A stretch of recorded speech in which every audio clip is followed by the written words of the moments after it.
وعن النعمان بن بشير رضي الله تعالى عنه قال قال رسول الله صلى الله عليه وسلم إن الحلال بين وإن الحرام بين وبينهما مشتبهات لا يعلمهن كثير من الناس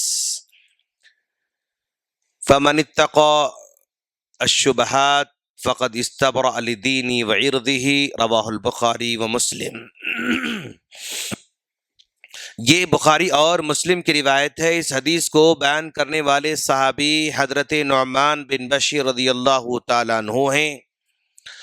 یہ نعمان بن بشیر رضی اللہ تعالیٰ عنہ وہ انصاری صحابی ہیں جو انصار کے بہت بڑے قبیلے سے تعلق رکھتے ہیں۔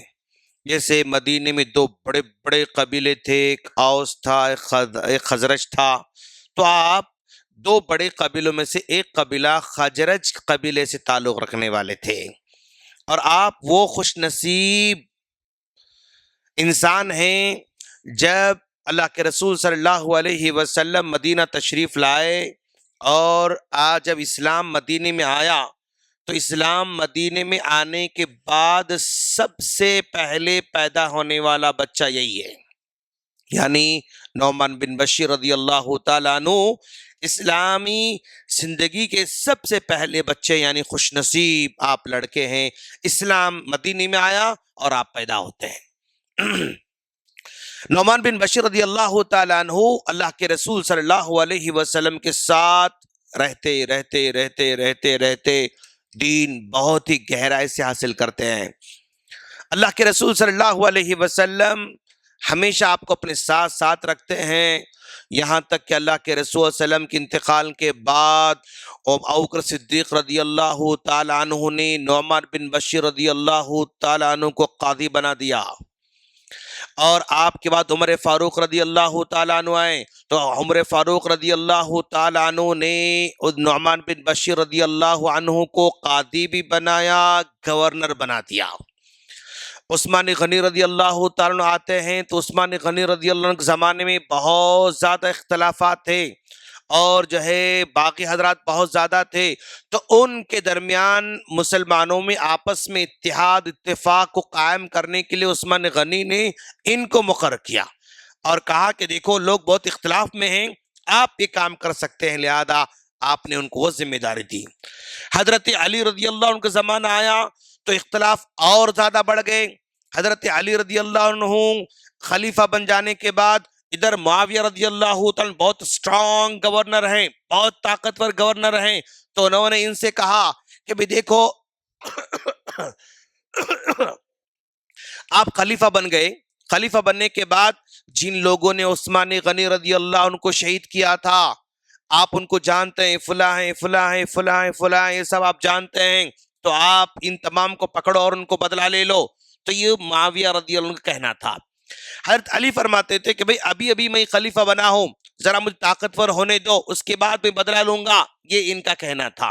لیکن معاویہ کہتے تھے کہ نہیں، بدلہ جتنا جلد ہو سکے بدلہ لینا ہے، تو یہ آپس میں یعنی اختلاف ہو گیا۔ حضرت علی فرما رہے ہیں تھوڑا ٹائم دو، معاویہ فرما رہے ہیں ٹائم اگر دیں گے تو یہ پھر مس ہو جائیں گے، لوگ کہیں بھاگ جا سکتے ہیں، کچھ بھی ہو سکتا، لہذا ابھی جو ہے بدلہ لینا چاہیے، تو آپ اگر بدلہ نہیں لیں گے تو میں آپ کی خلافت نہیں مانوں گا۔ یہاں تک بات چلی گئی، بھئی آپ خلیفہ بننے کے بعد بدلہ لینا، اگر نہیں لے رہے ہیں تاخیر کر رہے ہیں میں آپ کو خلیفہ نہیں مانتا۔ تو اس طرح آپس میں یہ شدید اختلاف ہو جاتا ہے۔ جب یہ شدید اختلاف ہو جاتا ہے تو ایسی صورت میں نعمان بن بشیر رضی اللہ عنہ نہ اس پارٹی میں جاتے ہیں نہ اس پارٹی میں جاتے ہیں، نہ آپ کے پاس نہ آپ کی تائید کرتے ہیں نہ آپ کی تائید کرتے ہیں، حالانکہ صحابہ کرام بٹے ہوئے ہیں، کچھ صحابہ کرام ان کے ساتھ ہیں اور کچھ صحابہ کرام ان کے ساتھ ہیں، لیکن نعمان بن بشیر رضی اللہ عنہ بیچ میں ڈر کہہ رہے ہیں کہ دیکھو نہ میں تمہارے ساتھ آؤں گا نہ تمہارے ساتھ آؤں گا، لیکن میں آپ دونوں میں اصلاح کرنے کی میں کوشش کروں گا۔ اسی طرح یعنی وہ زندگی بسر کرتے رہے، آخرکار جو لوگ ان کے مخالف تھے انہوں نے ان کو شہید کر کے چھوڑا، شہید کر دیا۔ تو یہ نعمان بن بشیر رضی اللہ عنہ جن کے والد صحابی ہیں، جنگ حنین میں وہ شہید ہو جاتے ہیں، جن کے والدہ صحابیہ ہیں، جن کے ماموں صحابی ہیں، الغرض پورا خانوادہ ایمان والا خانوادہ ہے. اور ایسے صحابی جو حدیث بیان کرتے ہیں وہ حدیث اسلام کی پرنسپل ہے. پرنسپل کا مطلب ایسی حدیث جس سے بے شمار مسئلے سالو ہوتے ہیں اس کو بولتے ہیں پرنسپل. جیسا کہ بخاری کی پہلی حدیث انما الاعمال بالنیات، یہ ایسی حدیث ہے جس سے ہزاروں مسئلے سالو ہوتے ہیں. کل بدعۃ ضلالہ ایک پرنسپل ہے، یہ ایسی حدیث ہے جس سے ہزاروں مسئلے جو ہے سالو ہوتے ہیں. لا ایمان لمن لا امانت لہو، بھئی جس کے پاس امانت داری نہیں وہ ایمان والا ہو ہی نہیں سکتا. ایک پرنسپل ہے، حدیث ہے. یہ مطلب اس طرح جو پرنسپل ہوتے ہیں حدیثوں کے، ایک حدیث جس سے بے شمار مسئلے حل ہوتے ہیں، ویسی حدیث نعمان بن بشیر رضی اللہ عنہ فرما رہے ہیں ان الحلال بین. دیکھو بھائی جتنے حلال چیزیں اللہ نے قرآن میں حدیث میں بیان فرمائے سب کلیئر ہے. وَإِنَّ الْحَرَامَ بَيِّنٌ، حرام جتنے وہ سارے کے سارے کلیئر ہیں.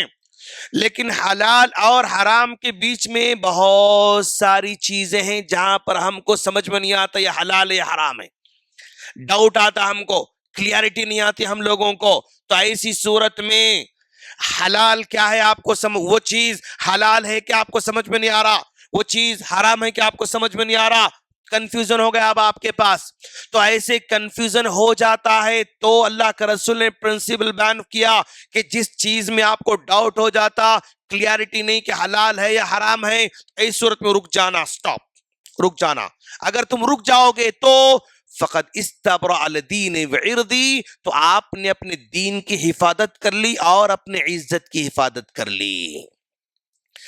تو حلال کلیئر ہوتے ہیں، حرام بھی کلیئر ہوتے ہیں، لیکن بیچ میں بہت ساری چیزوں میں ڈاؤٹ ہوتا ہے اپنے کو. تو ڈاؤٹ فل جو بھی چیز ہوتی رک جانا، یہ اللہ کے رسول نے پرنسپل بتائی. نعمان بن بشیر فرماتے ہیں.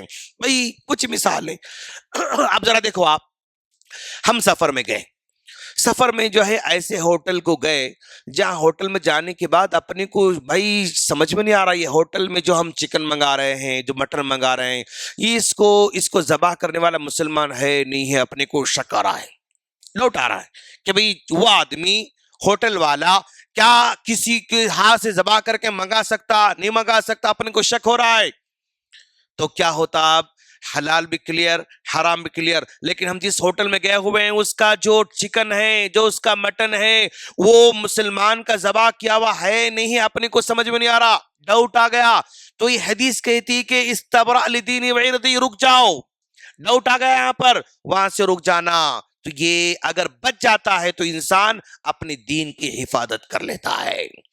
ایک آدمی سپر مارکیٹ میں جاتا ہے اور سپر مارکیٹ میں جو ہے چکن کے فروزن کے جو ہے وہ بڑے بڑے پلاسٹک کے پیکٹ اس میں رکھے ہوئے ہیں.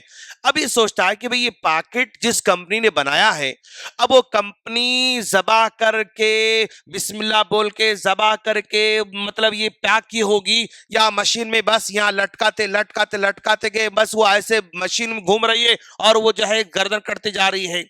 تو کیسا جو ہے ذبح کیا ہوگا اپنے کو سمجھ میں نہیں آ رہا. جو کمپنی یعنی پیک کر کے دے رہی ہے وہ کمپنی پتہ نہیں کیسا کی ہوگی. تو ڈاؤٹ آ گیا.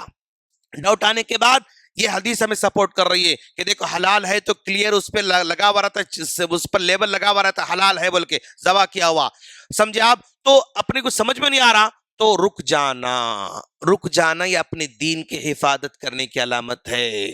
سٹاک مارکیٹ میں انویسٹمنٹ کرنا، مول صاحب سٹاک مارکیٹ میں انویسٹمنٹ کرنا کیسا ہے؟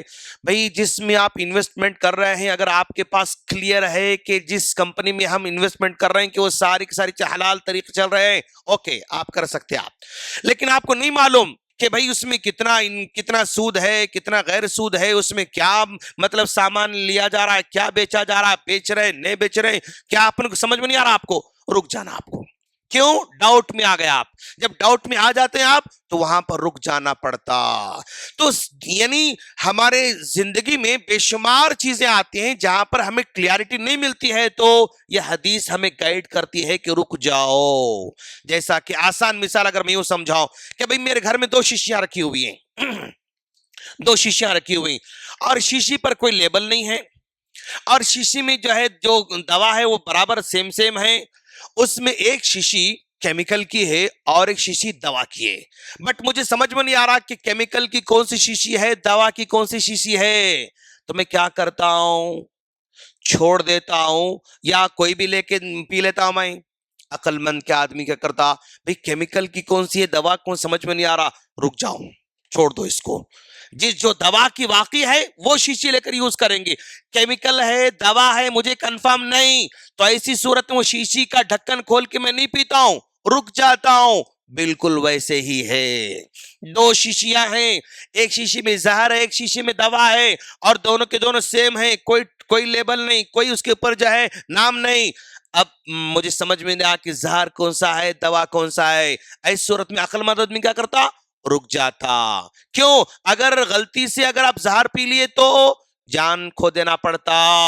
تو یہاں پر بھی ہم جو کھا رہے ہیں، جو کام کرنے جا رہے ہیں، اگر غلط ہے تو گنہگار ہو جاتے، اسی لیے کیا کرنا پڑتا، وہاں پر سٹاپ، رک جانا پڑتا. تو یہ حدیث پرنسپل ہے، یعنی حلال واضح ہے، حرام واضح ہے، لیکن بیچ میں ڈاؤٹ فل چیزیں آتے ہیں، تو ڈاؤٹ فل چیزیں بچ جانا، اپنے دین کی حفاظت کرنا ہے، اپنے عزت کی حفاظت کرنا ہے. یہ بات اس حدیث کو سمجھ میں آ رہی ہے. اللہ سے دعا ہے اللہ ہم تمام کو دین کو سمجھ کر عمل کی توفیق عطا فرمائے. آمین. وآخر دعوانا الحمدللہ رب العالمین.